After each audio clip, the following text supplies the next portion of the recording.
अस्सलामुअलैकुम नाज़रीन व ख़वातीन। सवारी के लिए अमेरिका में 99% कार्स का इस्तेमाल किया जाता है। अब ये कार्स के बारे में बेसिक मालूमात आपको बताने लगा हूँ, जो कि दो टूल्स के ज़रिए आप पूरी कार की कोई भी ख़राबी मालूम कर सकते हैं। इसके लिए आपको मकैनिक का सर्टिफिकेट लेना ज़रूरी नहीं होगा। बग़ैर किसी मकैनिक के आप ख़ुद की गाड़ी चेक कर सकते हैं और ना ही आपको कतार में खड़ा होना पड़ेगा लंबी लाइन। तो नाज़रीन मोहतरम, हर गाड़ी के अंदर इंजन कंट्रोल यूनिट होता है, ECU सिस्टम। अब ये ECU सिस्टम किस काम आता है कि गाड़ी के अंदर कोई भी फॉल्ट होगा वो उसको रीडर के ज़रिए आप बआसानी मालूम कर सकते हैं कि इसमें क्या ख़राबी है।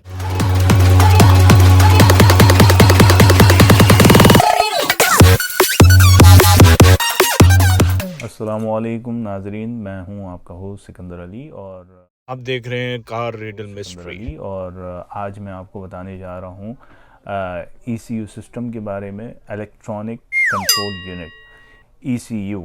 तो ECU जो है वो क्या करता है कि जो फॉल्ट होते हैं गाड़ी के अंदर वो उसको रीड करके एब्जॉर्ब कर लेता है अपने सिस्टम के अंदर। फिर हम उसको DTC कोड के स्कैनर के ज़रिए उसको स्कैन करके हम पता करते हैं कि उसमें क्या फ़ॉल्ट है। तो आज मैं आपको 5 रीज़न बताने लगा हूँ, जो कि चेक इंजन लाइट, जिसे हम माल फंक्शन लैंप भी कहते हैं। जब वो लैंप ऑन होता है तो गाड़ी में आप ख़ुद से पता कर सकते हैं, किसी मकैनिक के पास आपको ले जाने की ज़रूरत नहीं है, बल्कि आपके पास एक स्कैनर होगा जो कि महज $99 $100 के अंदर आपको हार्वर्ड टूल से बआसानी मिल सकता है। तो आप ख़ुद से जो है कोड मालूम कर सकते हैं। उसके तरीक़ेकार मैंने अपनी अगली वीडियो में बताया है, तो उसमें आप देखें गौर से। पूरी मुकम्मल वीडियो देखनी है, उसमें आपको पूरा फंक्शन बताएंगे कि किस तरह से इसको यूटिलाइज़ किया जाता है। अच्छा, 5 वजूहात जो हैं वो आपको बताने लगा हूँ। एक तो ऑक्सीजन सेंसर है। ऑक्सीजन सेंसर क्या करता है कि आपका जो ये चेक इंजन लाइट इसके बिहाफ पे जब आती है, DTC स्कैनर के ज़रिए आप मालूम करेंगे P0138। जब भी ये कोड आ जाए तो समझ जाएं कि ये ऑक्सीजन सेंसर का कोड है। ये ऑक्सीजन सेंसर का कोड जो इंडिकेट करता है कि फ़ौरी तौर पर आप अपना ऑक्सीजन सेंसर ऑनलाइन ऑर्डर करके रिप्लेस कर लें। तो आप इसके ज़रिए ये मालूम कर सकते हैं कि ऑक्सीजन सेंसर की ख़राबी कितनी अहम है। आपको बताता चलूँ कि ऑक्सीजन सेंसर मेजर करता है आपके एग्जॉस्ट पे, और एग्जॉस्ट में अनबर्न ऑक्सीजन होती है। अगर वो सही फंक्शन ना करे तो ये इफ़ेक्ट करता है आपके कैटेलिटिक कन्वर्टर पे। कैटेलिटिक कन्वर्टर जो है वो बहुत अहम मायने रखता है, और स्पार्क प्लग भी। तो फ्यूल कंजम्पशन आपकी बढ़ जाती है इसी सूरत में। फ्यूल एफिशिएंसी, ज़ाहिरी बात है, अगर आप ऑक्सीजन सेंसर टाइम पे वक्त पे चेंज नहीं करते तो बहुत सारी चीज़ें ख़राब होने का अंदेशा होता है उसमें। तो number 1 oxygen sensor. Number 2 catalytic converter. Catalytic converter का क्या काम होता है, जो हार्मफुल गैस होती है उसको कम हार्मफुल करके एनवायरनमेंट को अच्छा रखती है। आपने बहुत सारे मुल्कों में देखा होगा कि गाड़ी धुआं छोड़ रही होती है, उसके कैटेलिटिक कन्वर्टर डैमेज हो चुका होता है, तो इसीलिए वो माहौल को में आलूदगी पैदा करती है। P0420 अगर आपकी स्क्रीन में आ जाए तो ऐसी सूरत में कैटेलिटिक कन्वर्टर को फौरी तौर पर चेंज करवाया जाए, क्योंकि आपकी गाड़ी की परफॉर्मेंस डाउन हो जाएगी और साथ ही साथ फ्यूल इकोनॉमी जो है वो गड़बड़ा जाएगी। और याद रखें, हीटअप की शिकायत भी ज़रूरी तौर पर आएगी। P0420, इसमें 420 ही होती है, याद रखें। इसकी चोरी बहुत आम है। क्योंकि इसमें वो 3 मेटल पाए जाते हैं जो कि दुनिया के एक्सपेंसिव हैं, रोडियम, और 2 और हैं जो कि बहुत मशहूर हैं, आपने इनके नाम सुने होंगे, प्लैटिनम एंड प्लैटिनम। तो ये इसकी चोरी इसलिए आम है। तो ऐसी सूरत में जो है आपकी गाड़ी मज़ीद जो है ख़राब होने का अंदेशा होता है। अच्छा, उसके बाद आ जाते हैं मास एयर सेंसर। ये सेंसर बहुत अहमियत का हामिल है। क्योंकि ये बाहर से आने वाली हवा गाड़ी के अंदर उसको मेजर करता है कि वो कितनी अमाउंट में आ रही है और इंजन को कितना फ्यूल चाहिए उसको वो प्रोवाइड करता है ताकि इंजन जो है रवा दवा चल सके। और अगर आप इसको टाइम से रिप्लेस नहीं करते तो ऐसी सूरत में आपका ऑक्सीजन सेंसर जो है वो क्लॉग हो सकता है, आपके जो स्पार्क प्लग हैं वो ख़राब हो सकते हैं और आपका जो कैटेलिटिक कन्वर्टर है वो भी डैमेज हो सकता है। तो लिहाजा ऐसी सूरत में इसको फौरी तौर पर चेंज कराया जाए। सेंसर क्लॉग हो जाए तो मार्केट में दस्तयाब हैं मुख्तलिफ़ किस्म के प्रोडक्ट जो कि इसको वॉश करने के काम आते हैं। और दूसरा ये कि इसका जो कोड होता है वो P0102 होता है। याद रखें, अगर आपकी स्क्रीन में P0102 आ गया तो इसका मतलब ये है कि आपका मास एयर फ्लो सेंसर ख़राब है। तो ये थर्ड पॉइंट। फोर्थ पॉइंट की तरफ आ जाते हैं जो कि इग्निशन कॉइल है। इग्निशन कॉइल क्या करता है कि आपके बैटरी से करंट को जनरेट करता है जो कि स्पार्क प्लग को जलाता है। स्पार्क प्लग जब स्पार्क करता है तो आपका पेट्रोल जलता है, जिसकी वजह से आपका इंजन जो है वो जल पड़ता है। तो ऐसी सूरत में अगर ये ख़राब हो जाए तो ऐसी सूरत में आपके जो एग्जॉस्ट बैक फायरिंग करता है वो क्यों करता है कि कैटेलिटिक कन्वर्टर पे इफ़ेक्ट पड़ता है और आपका जो गाड़ी का पिकअप है वो भी ख़राब होना शुरू हो जाता है इसके ख़राब होने की वजह से। तो आप जब गाड़ी चलाएंगे तो गाड़ी मिसिंग करना शुरू हो जाएगी। क्यों? क्योंकि आपकी गाड़ी मुकम्मल तौर पर करंट को प्रोड्यूस नहीं कर पा रही होती है। तो ऐसी सूरत में इसको फौरी तौर पर बदलना ज़रूरी होता है और इसका कोड जो होता है वो P03012345 ये सिलेंडर के हिसाब से होता है। वो आपको इंडिकेट करेगा जब वो मिस फायर करेगा। तो आपने हमेशा याद रखना है इसके बारे में। रैंडम होगा तो P0300 है। स्पार्क प्लग के भी बिल्कुल इससे मिलते जुलते मामलात हैं। उसमें क्या होता है कि आपका जब स्पार्क प्लग ख़राब हो जाता है तो ऐसी सूरत में गाड़ी मिसफायर करती है और इंजन लाइट ऑन हो जाती है। नंबर 5 लास्ट पॉइंट जो कि पेट्रोल फ्यूल टैंक का ढक्कन है जो कि कैप है। अगर आप उस कैप को नहीं लगाते और थोड़ी देर तक गाड़ी वैसे ही चलाते हैं तो आपकी जो डैशबोर्ड है उस पर इंजन लाइट आ जाएगी। तो वो क्यों आती है? वो इसलिए आती है कि हाइड्रोकार्बन जो है वो एटमॉस्फेयर में उड़ जाता है जिसकी वजह से इंजन लाइट आ रही होती है। अच्छा, जो लोग CNG पे गाड़ी चलाते हैं मुसलसल और पेट्रोल पे कन्वर्ट नहीं करते तो ऐसी सूरत में वो ड्राई अप हो जाता है। ड्राई अप होने की वजह से क्या होता है कि आपकी माल फंक्शन लैंप जो है वो ऑन हो जाता है। तो लिहाजा आपने इन तमाम चीज़ों का ख्याल रखना। इसका सलूशन ये है कि 3 से 4 माइल जो है आपने रोज़ पेट्रोल पे चलाना है। तो यही इसका सलूशन। तो लिहाजा आपने इंजन लाइट को इग्नोर नहीं करना। अगर आप इग्नोर करते हैं तो आपकी गाड़ी की परफॉर्मेंस डाउन होती जाएगी। अगर आपने अपनी गाड़ी को लॉन्ग ड्यूरेशन के लिए रखना है तो इसको फौरी तौर पर जिस चीज़ का कोड आ रहा है उसको रिप्लेस कर दें। मैं आपको ऑनलाइन चंद वेबसाइट बताता हूँ जो कि बहुत चीप और सस्ती प्राइस में आपको मिल जाएंगी तमाम चीज़ें। तो हमारे साथ जुड़े। आप खुद चाहे मर्द हो या ख़वातीन, तो वो खुद अपनी गाड़ी की प्रॉब्लम को देख सकते हैं और ऑनलाइन उसको आप ऑर्डर भी कर सकते हैं। ऑनलाइन ऑर्डर के लिए मैं आपको सबसे अच्छी वेबसाइट प्रेफर करूँगा जो कि eBay है।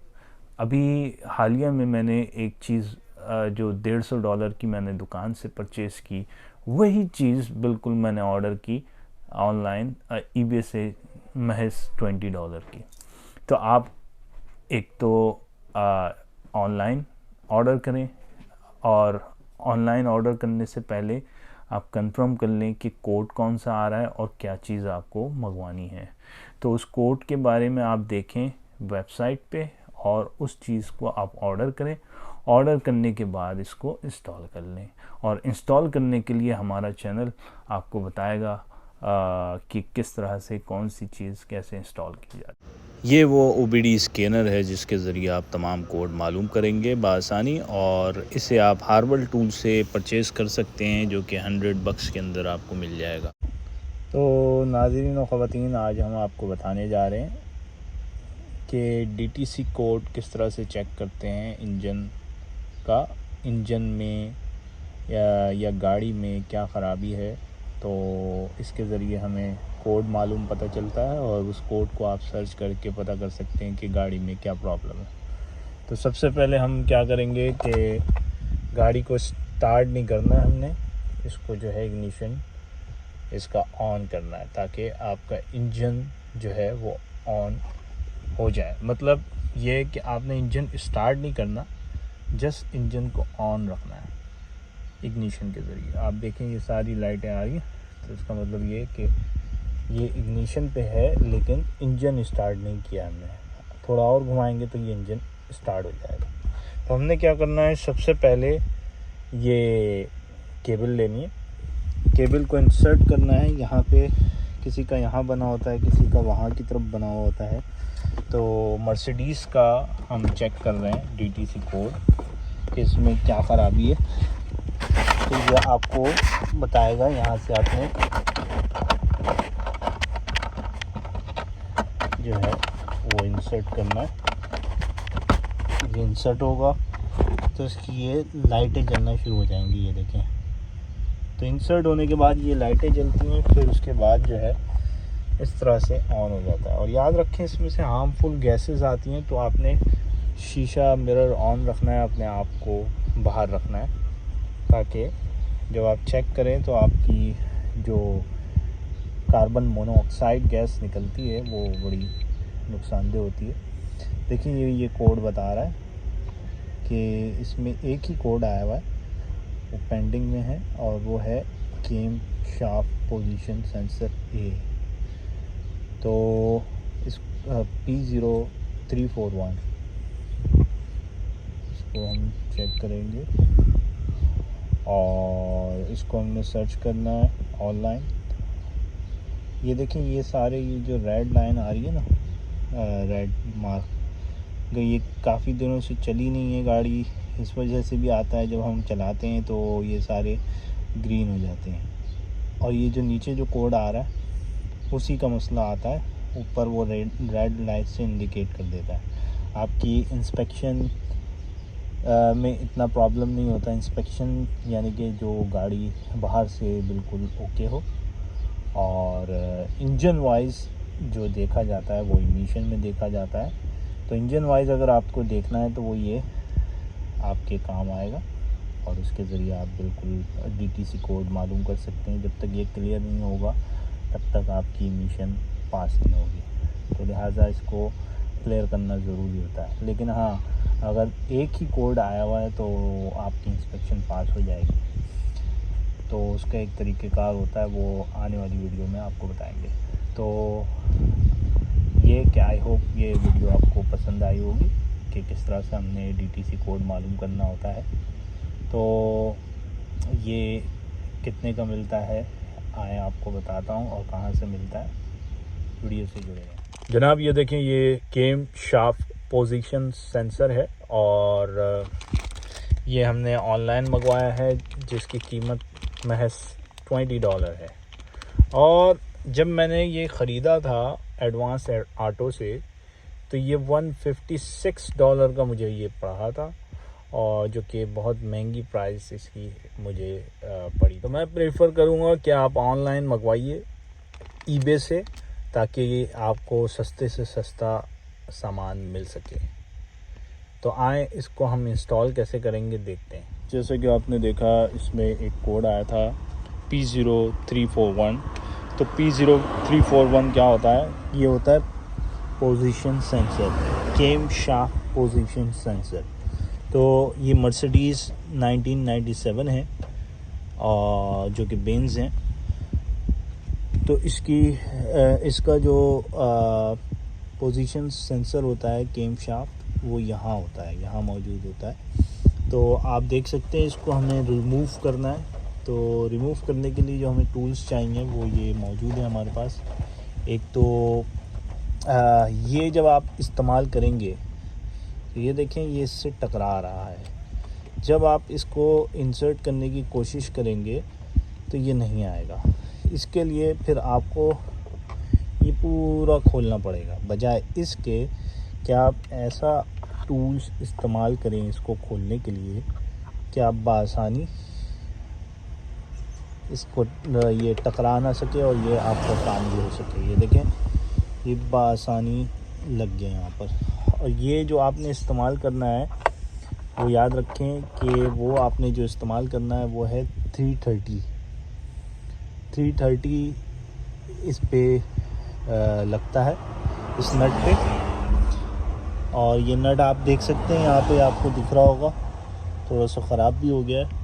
तो ये आप यहाँ से नाप ले सकते हैं इसका कि बआसानी आपको जो है ये फिक्स करके आप देख सकते हैं। इस पे लग रहा है जैसे, तो इस पे भी यही लगेगा।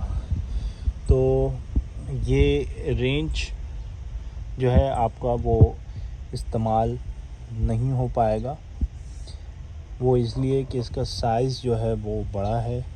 तो आपने क्या करना है, मिनी रेंज लेना है और उसमें ये सॉकेट में ये फिक्स कर देना है T30 का जो मेजरमेंट है वो इसमें फ़िक्स होता है। और उसके बाद जो है ये आपका बआसानी आप पोजीशन सेंसर चेंज कर सकेंगे। आपने क्या करना है, पहला स्टेप है ये आपने निकाल लेना है। मैंने पहले ही निकाला हुआ है तो मैं आपको जस्ट रिमूव करके दिखा रहा हूँ। इसको आप ये दबाएंगे ये इससे निकल आएगा। अब आपने देखना ये है कि इसकी जो पिनें हैं वो ख़राब तो नहीं है कहीं। अब आप ये देखें यहाँ पे बिल्कुल ओके है। अच्छा ये थोड़ा सा पुराना हो गया है और इसमें कुछ जो ओरिंग होती है वो ख़राब हो जाती है, या तो उसको चेंज करना होता है या तो फिर हम इसको चेक करेंगे।